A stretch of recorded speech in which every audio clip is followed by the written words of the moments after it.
It's D&December, and that got me thinking a little bit about first encounters. I'm not just talking about first encounters within Dungeons and Dragons, but first encounters with the game itself. So I've been thinking about how I first came across it. Back in 1991, when I was about 5 years old, I kind of really got into the fantasy genre. Now, there was a cartoon that really sparked it off for me, and it's probably not the one you're thinking of. It was a cartoon called Prince Valiant.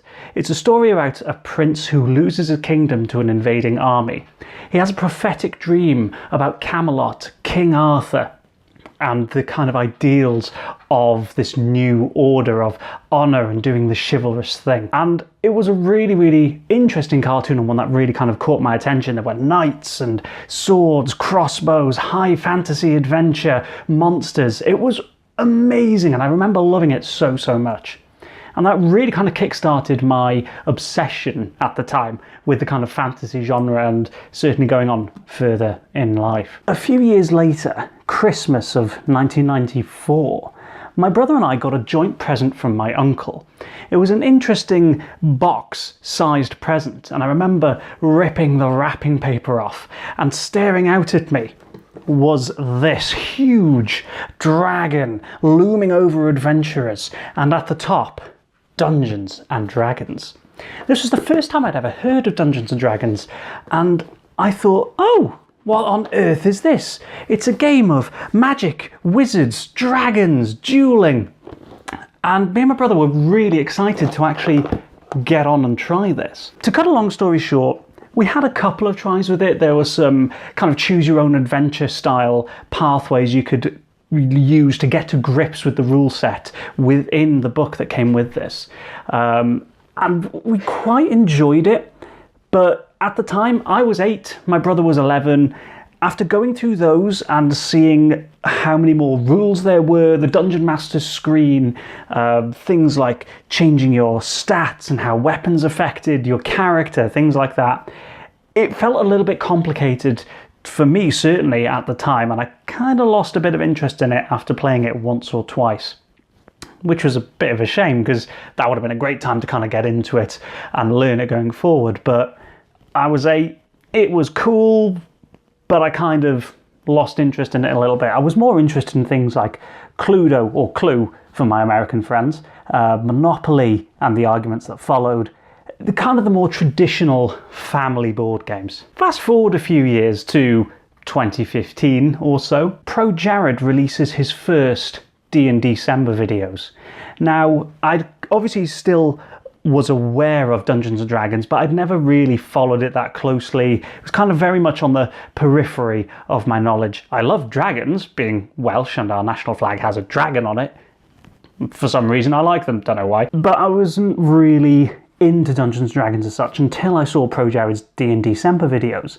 Now, the way he was describing a lot of the encounters, the adventures, how you could create your characters, how much he liked Diath, his own character, and how much he put into that, it kind of piqued my interest in it once again, and my wife was also similarly intrigued by it. Now, we were interested in potentially trying the game, but before we wanted to do that, we thought, has anyone on YouTube released a video of a group of people playing the game?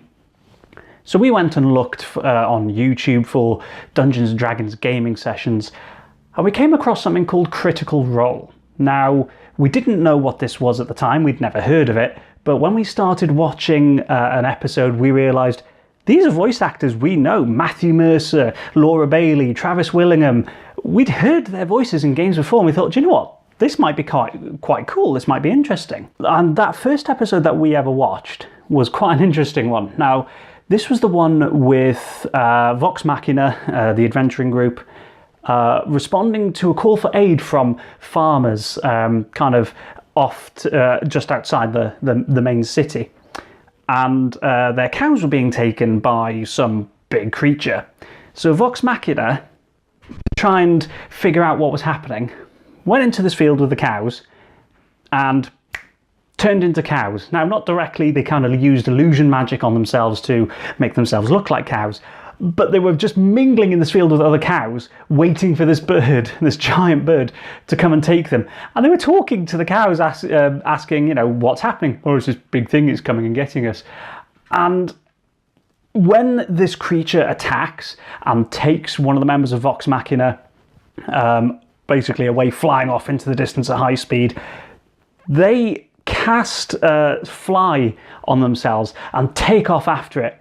And I just remember how much fun they were having with this and how funny it was. And you know, me and my wife found this absolutely hilarious, and just this image in our heads of a flying formation of cows chasing down this massive winged creature that had another talking cow in its clutches.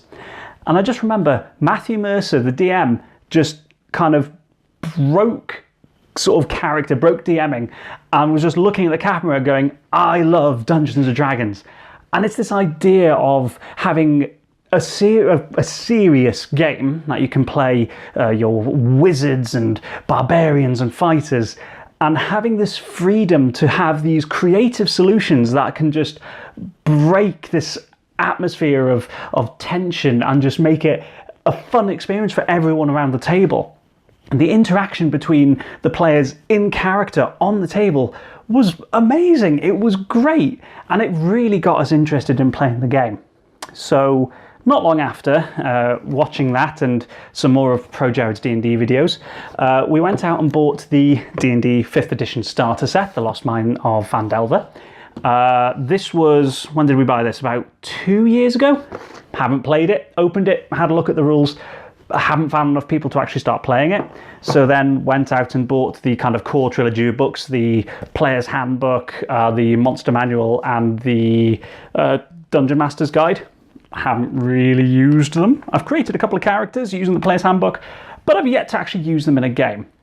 Now, this obviously means that this D&December is going to be really short for me, because I don't really have any gaming stories to tell you about epic adventures in Dungeons & Dragons. But what I can tell you is the interest I have in the games, the background, the stories that come out from people who have played this game, and just how desperate I am to actually end up playing this game. Now, luckily, I've found a group nearby who are actually going to start doing some RPG games, including D&D, in January. So hopefully this time next year, I'll actually have my own stories to tell you of adventures in Dungeons & Dragons with my own characters. But for the rest of the month, which there isn't a lot left because I did this, left it quite late, I might do 1 or 2 more videos, possibly looking at what's actually inside the 1994 classic Dungeons & Dragons game box, because you know, this is really nostalgic for me to have this. The fact that I found this again after so many years